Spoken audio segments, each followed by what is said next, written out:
Assalamualaikum warahmatullahi wabarakatuh. Perkenalkan, nama saya Iqbal Arya Saputra Lilianto dengan NIM 61014221167.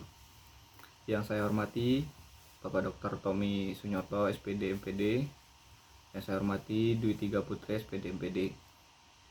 Di sini saya akan mempresentasikan tentang pendidikan anak berkebutuhan khusus tunaganda.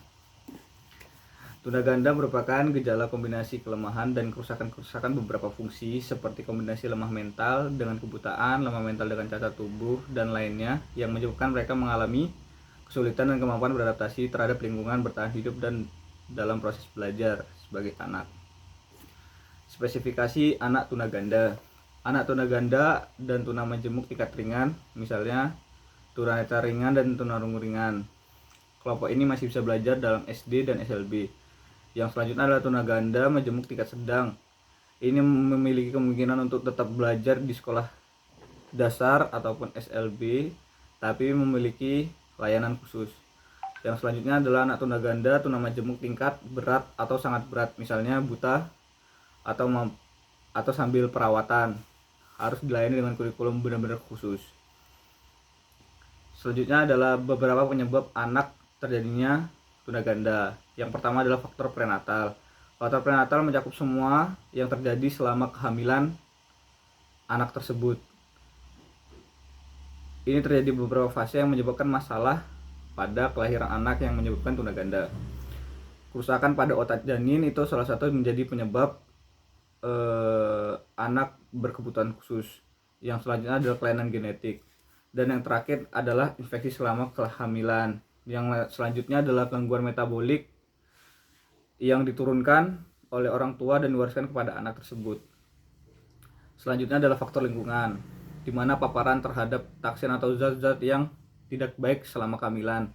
Dan selanjutnya yang paling terakhir ada ketidakseimbangan gizi. Hal ini yang banyak terjadi di lingkungan kita sekarang. Yang selanjutnya adalah faktor natal, kelahiran. Kelahiran prematur, kekurangan oksigen pada saat kelahiran anak itu menyebabkan luka pada otak yang merusak beberapa bagian otak dan fungsinya, yang menyebabkan beberapa anak menjadi tunaganda. Beberapa kriteria anak tunaganda. Ada keterbatasan fisik. Anak tunaganda memiliki kemungkinan keterbatasan fisik seperti kesulitan berjalan, mendengar, maupun aktivitas fisik lainnya. Yang selanjutnya adalah keterbatasan intelektual, di mana anak itu susah untuk menyambung atau dalam arti susah untuk menangkap segala sesuatunya. Yang selanjutnya adalah perkembangan. Anak-anak gangguan perkembangan ini memiliki tantangan sosial dalam berinteraksi, berbicara, dan bermain. Yang selanjutnya adalah gangguan sensorik, di mana beberapa anak tunaganda memiliki gangguan sensorik berupa pendengaran atau penglihatan.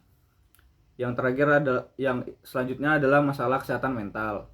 Kesehatan mental seperti kecemasan, depresi ini bisa menyebabkan anak-anak menjadi memiliki keterbatasan fisik. Keterbatasan komunikasi itu adalah salah satu hal yang sering ditemuin dalam beberapa anak tunaganda dan lainnya. Salah satu kriteria selanjutnya adalah melakukan perawatan medis yang rutin. Medis rutin terapi fisik berupa terapi okupasi. Yang selanjutnya adalah ketergantungan pada dukungan orang lain. Anak-anak tunaganda tentunya membutuhkan bantuan dari banyak pihak, mulai dari orang tua, keluarga, hingga masyarakat dan sekolah. Macam-macam anak tunaganda. Ada tunanetra, tunawicara, di mana kondisi gangguan penglihatan dan gangguan berkomunikasi. Selanjutnya ada tunanetra dan tunarungu, di mana gangguan kombinasinya itu ada penglihatan dan pendengaran. Selanjutnya adalah tunadaksa, di mana gangguan penglihatan suatu bentuk kelainan kecacatan pada sistem otak atau batang tubuh. Tunanetra dan tunagrahita, gangguan kombinasi antara penglihatan dan gangguan kognitif.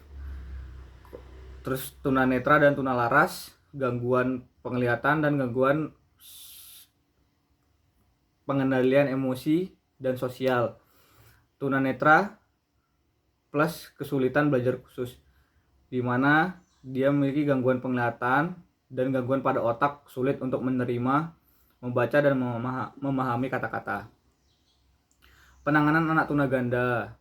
Penanganan anak tunaganda adalah proses fokus pada kekuatan anak, bukan hanya keterbatasan, untuk membantu mereka mencapai kestabilan diri mereka sendiri untuk menjadi normal dalam kehidupan.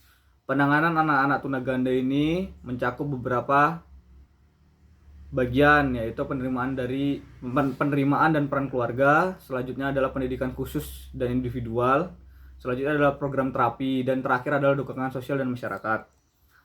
Pembelajaran pendidikan jasmani anak berkebutuhan khusus PJABK tunaganda.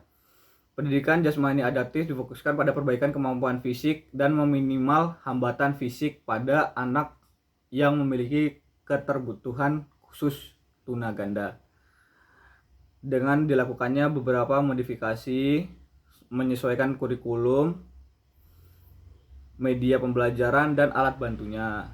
Teknik pembelajaran kemampuan anak ini pemberian materi sederhana, senam ringan, permainan yang menyesuaikan kemampuan fisik dan sensorik. Saran yang dapat saya berikan adalah pendidikan jasmani adaptif untuk anak tunaganda harus mencakup program individu yang sesuai dengan kemampuan fisik anak tersebut. Metode materi harus dimodifikasi, bisa menggunakan alat bantu dan lainnya. Evaluasi rutin yang paling penting dibutuhkan dalam pendidikan jasmani anak berkebutuhan khusus secara individu, karena guru harus terlatih serta berkolaborasi dengan orang tua yang selalu berinteraksi dengan anak tersebut. Kesimpulan ini adalah mengamati tentang apa itu tunaganda, klasifikasi anak tunaganda yang menyebabkan faktor penyebabnya, terus kriteria anak tunaganda, macam-macam tunaganda, dan penanganan serta proses pembelajaran anak tunaganda. Sekian presentasi yang dapat saya sampaikan. Lebih kurangnya sekali lagi saya mohon maaf sebesar-besarnya. Wabillahi taufiq walhidayah. Wassalamualaikum warahmatullahi wabarakatuh.